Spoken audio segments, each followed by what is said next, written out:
Hello guys, welcome to back my YouTube channel. तर आज मी तुमच्यासोबत व्हेज पुलावची रेसिपी शेअर करत आहे.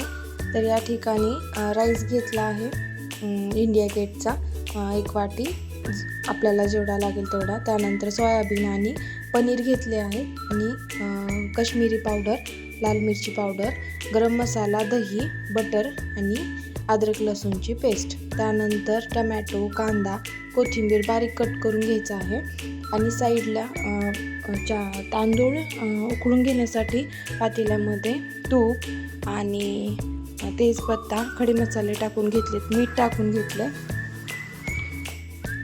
ऑनियन आपल्याला खूप बारीक असा कट करून घ्यायचा आहे.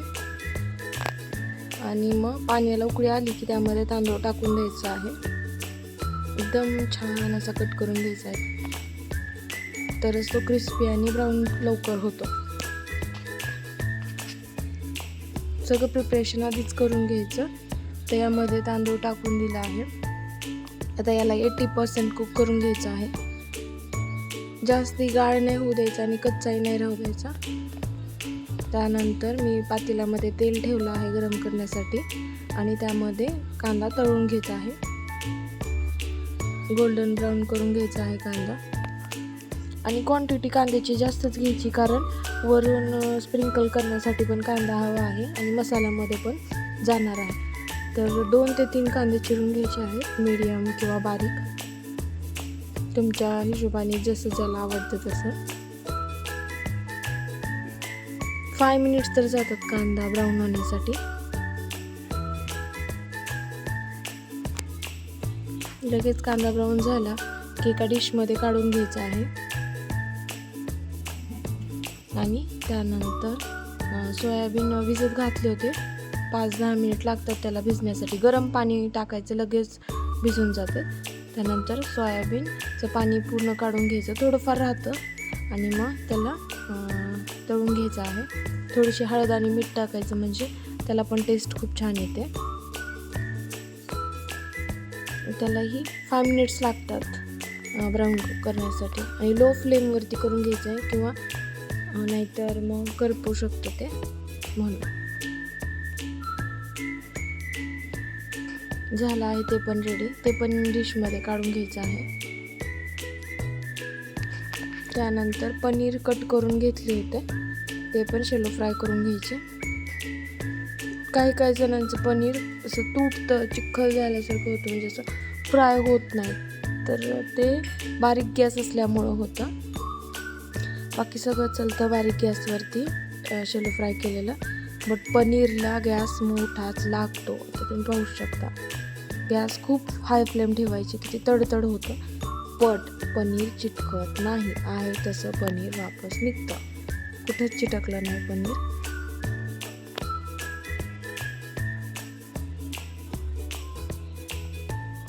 पनीरला होत आहे तोपर्यंत आपला राईस तयार आहे.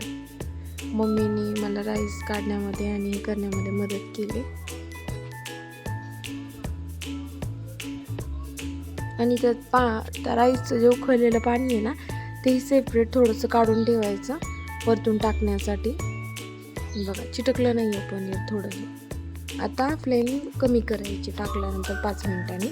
त्यानंतर गोल्डन होऊ द्यायचं. इकडं मम्मीने राईस पण काढला साईड बाय साईड. त्यानंतर पनीर ही डिशमध्ये काढून घ्यायचं आहे. गोल्डन ब्राऊन झालं की राईस तर आपला तयार आहे. तर राईसचं थोडंसं पाणी 2-3 स्पून काढून घ्यायचं, कारण वरतून टाकायचं असतं ते. त्याचा अरोमा खूप छान येतो, कारण यामध्ये सगळे मसाले असतात. आणि राईस तर खूप छान सुटसुटीत मोकळा आणि खूप लॉंग झाला आहे. त्यानंतर पनीर काढून घेतलं. त्यानंतर इकडं डाळ फ्राय बनवण्यासाठी छोट्या कुकरमध्ये डाळही लावली होती. आता आहे मसाल्याची बारी. तर सगळ्यात आधी यामध्ये अद्रक लसूणची पेस्ट टाकून घ्यायची आहे. आणि त्यातच मीठ टाकलं आहे, वरतून काहीच मीठ नाही टाकलं. यातच आहे जे मीठ आहे ते तुम्ही तुमच्या हिशोबाने टाकू शकता. राईस उकळताना पण त्यामध्ये मीठ आहे. तर आता हे गोल्डन ब्राऊन करून घ्यायचं आहे लो फ्लेमवरती. आणि त्यानंतर ॲड करायचं आहे टमॅटो. टमॅटो पूर्ण असा गाळ झाला की त्यानंतर त्यामध्ये मसाले ॲड करायचे आहेत. कांदाही आत्ताच ॲड करून घ्यायचा आहे. थोडासा कांदा बाजूला ठेवायचा आहे.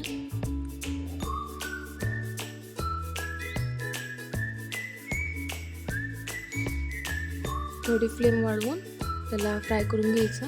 त्यानंतर त्यामध्ये कांदा ॲड करून घ्यायचा. कांदा खूप क्रिस्पी आणि खूप छान झाला होता. असं वाटत होतं की आधी वाळवलाय कांदा, बट नाही, खूप छान चिरला होता. आणि सगळं झालं आहे गोल्डन ब्राऊन, हे दाखवते मी. आता यामध्ये मसाले आणि कांदा ॲड करायचा.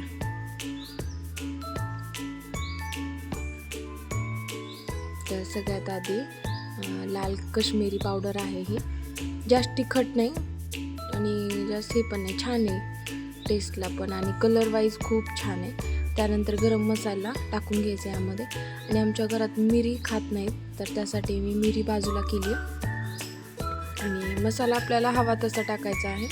थोडा ठेवला आहे वरून स्प्रिंकल करण्यासाठी. आणि त्यानंतर ॲड करायचं आहे दही.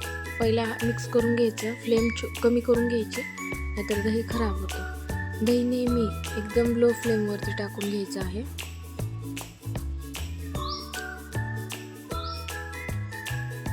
आता त्यामध्ये कांदा ॲड करून घेते. थोडासा कांदा सेपरेट ठेवते, बाकीचा यामध्ये टाकून द्यायचा आहे. असं ऑनियन खूप छान लागतो, तुम्ही नक्की ट्राय करा. पेस्ट नाही छान लागत एवढी. त्यानंतर सोयाबीन पण यामध्ये ॲड करून घ्यायचं आहे आणि छान असं मिक्स करून घ्यायचं आहे प्रॉपर. गॅसचा फ्लेम कमीच ठेवायचा. मसाले करपू शकतात, पण यामध्ये पाणी नाही आहे. त्यानंतर यामध्ये ॲड करायचं आहे दही. मला परफेक्शन खूप आवडतं, तर मी ते पण नीट करत असते साईड बाय साईड. त्यानंतर दही टाकलं आहे, पूर्ण व्यवस्थित आधी मिक्स करून घ्यायचं आहे. छान असं गॅसची फ्लेम कमी ठेवायची आहे. तर हे होतं 5 मिनिट्स याला कुक होऊ द्यायचं. कोथिंबीर टाकायची वरतून. बारीक कट करायचं आहे सगळं, त्यांनी खूप छान दिसतं आणि परफेक्शन खूप छान दिसतं आणि टेस्ट पण इन्हॅन्स होते प्रत्येक गोष्टीची आपण जे काही टाकलं आहे त्याची. त्याला 5 मिनिट्स ठेवायचं आहे. त्यानंतर मी थोडंसं लेमन ही स्क्वीज करून टाकलं आहे, अशी आंबुसाची टेस्ट येते म्हणून. तुम्ही नक्कीच टाका. ते मला थोडं उशिरा लक्षात आलं म्हणून प्रिपरेशनमध्ये लिंबू नव्हतं, तर तुम्ही नक्कीच ॲड करा. त्यानंतर आपण जे पाणी ठेवलं होतं तांदळाचं तेही ॲड करायचं आहे यात. तुम्हाला जशी ग्रेव्ही हवी आहे तशी ते ॲड केलं. तर 5 मिनिट्स याला कुक करून घ्यायचं पूर्ण प्रॉपर. मसाले एकमेकाला लागतात म्हणजे असं शिजताना त्याचा अरोमा वगैरे. 5 मिनिट्स ठेवायचं. त्यानंतर राईस आपला तुटला नाही पाहिजे. असा कुक करून झाला की त्यामध्ये लेअरिंग करणार आहे मी याची. तर थोडंसं हे काढून घेतलं आहे बाजूला लेअर करण्याचं. आणि मला चमचा खूप जास्त पोळला, तो गरम झाला होता चमचा, माझ्या लक्षातच नाही आला. मग मी दुसरा स्पून घेतला आणि त्याने काढला लेअर करण्यासाठी. आणि मला एवढं पोळलं की ते गरमच होता तेवढा. त्यानंतर मग मी काढून घेतलं.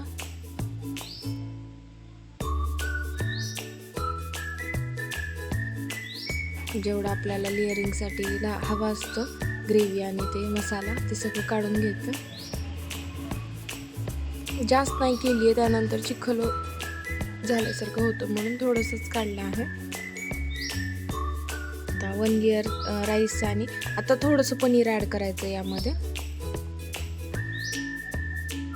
आणि माझा कॅमेरा एवढा ट्रायपॉड हलत होता की बस. पनीर ॲड करून घेतले यामध्ये. आता राईस आणि राईसही पोळत होतं, म्हणजे मला काल पूर्ण दिवस पोळतच होतं असं वाटतंय.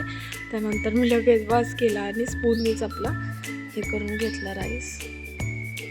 हाफ करून घ्यायचा आहे पूर्ण प्रॉपर. त्यानंतर ॲड करायचं आहे जे आपण वाटीमध्ये काढून घेतलं आहे ते साईडला. मला पोळलं तरी मी डिश कंप्लीट केली याचं मला खूप नवल वाटतं आहे. कारण शूटिंग चालूच होती म्हणून.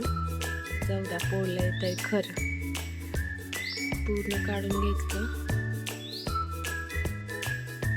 आणि आपलं जे उरलं होतं राईस त्याची दुसरी लेअरिंग करून घेतली. तर यामध्ये पण मी पनीर ॲड करून घेतले वरतून. पनीर जर आधीच टाकलं तर ते गाळ झाल्यासारखं होतं, म्हणून मी असं वरूनच टाकते. ते कडक आणि सॉफ्ट पण होतं. बाकीचा सगळा राईस टाकला यामध्ये.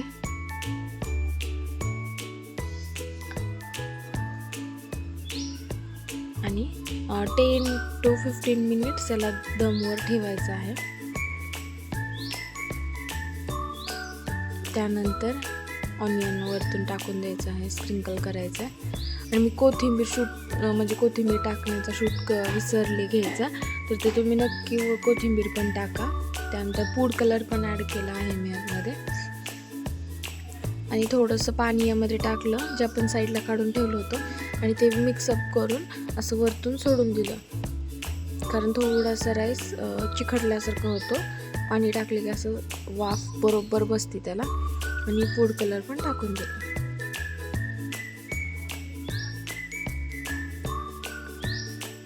फूड कलर छान दिसतो राईसमध्ये, मला खूप आवडतो कोणत्याही पुलावमध्ये. त्यानंतर जे पाणी होतं ते गरम केलं, म्हणजे राईसचं ते त्यात टाकून असं टाकून दिलं त्या कलरवरती. पूर्ण छान मिक्सअप होतं. आणि आता झाकून ठेवलं आहे 10 to 15 मिनिट्स. काय सुंदर पुलाव झाला होता. मला खरंच नाही वाटणार की व्हेज पुलाव पण बिर्याणीपेक्षा कमी नाही आहे. आणि स्टीम पाहू शकता तुम्ही, खूप छान आणि सुटसुटीत राईस झाला होता. खूप छान. मला आत्ताही तेच म्हणजे व्हॉइस ओव्हर करते तर ते आठवतं आहे. खूप टेस्टी पुलाव झाला होता. तुम्ही यामध्ये वरतून तूपही सोडू शकता, बटरही टाकू शकता. बट आम्ही नव्हतं टाकलं, कारण हे असाच खूप छान झाला होता टेस्ट वाईज पण. आणि कमी मसाले आणि कमी तिखट. तर तुम्ही पाहू शकता काय पुलाव झाला होता नंबर 1. डिश आउट पण केलं मी आणि सर्व केलं विथ कोशिंबीर. पातेल्याला तर काही चिकटलं नव्हतं, एकदम टेस्टी. किती छान. अशाच प्रकारे चिकन किंवा मटनची बिर्याणी बनवू शकते. आणि व्हेज वाटतच नव्हतं मला तर, खास करून असं डिश आउट झाला होता. तर तुम्ही नक्कीच ट्राय करा, कमेंट करा, लाईक करा, सबस्क्राईब करा. चलो बाय.